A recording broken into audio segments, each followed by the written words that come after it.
For more on this story, we're joined now by Teresa Ongara. She's a spokesperson for the UN High Commissioner for Refugees. Thank you for joining us. First of all, we know that refugees have been fleeing into Uganda for a while. Just tell us in terms of the latest numbers that you have and the conditions that they face. As your report said, there are over 800,000 South Sudanese refugees in Uganda, and overall this country is hosting 1.2 million refugees from different countries in the region. The crisis that broke out in Uganda last July more than doubled the refugee population. So well over 600,000 of the refugees in Uganda have arrived within the past year. The rate of arrival currently is about 2,000 refugees per day. These are women, men and children who are fleeing war, who are fleeing hunger in South Sudan. And the pressure indeed on the communities and the resources of government in Uganda is overwhelming. So what are the main support that should be given to all these people in terms of where they live, how they're fed, clean water, sanitation and the rest of it? Right.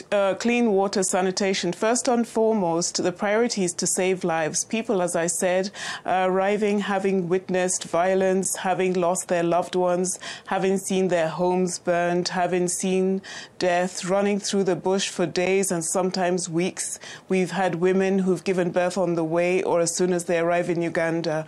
Ugandan communities at the border are on the front line. They're the first responders who first receive them in their villages and then alert the local authorities, who in turn alert the international community. Now, what we're able to, with the resources available now, we've only received less than 10% of the requirements.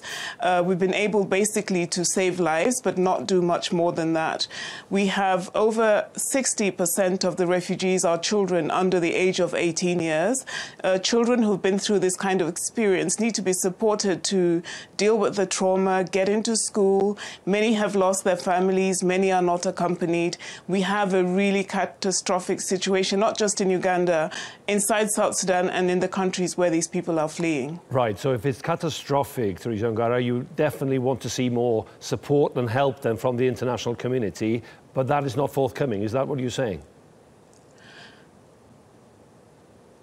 Well, this morning, the Prime Minister of Uganda announced a solidarity conference on refugees in Uganda, which will be hosted by the President of the Republic and the United Nations Secretary General on the 22nd and 23rd of June this year.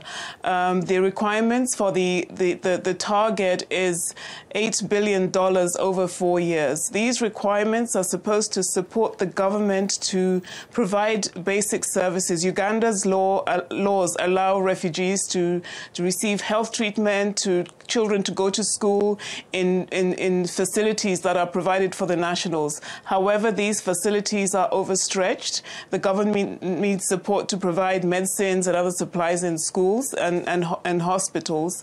Funding is also needed for humanitarian response, as well as to support the communities and districts that receive Ugandan refugees to host them in what the Prime Minister referred to as having a dignified exile, in the hopes that the stability will return to their home country and they'll be able to go back home to be productive members of society.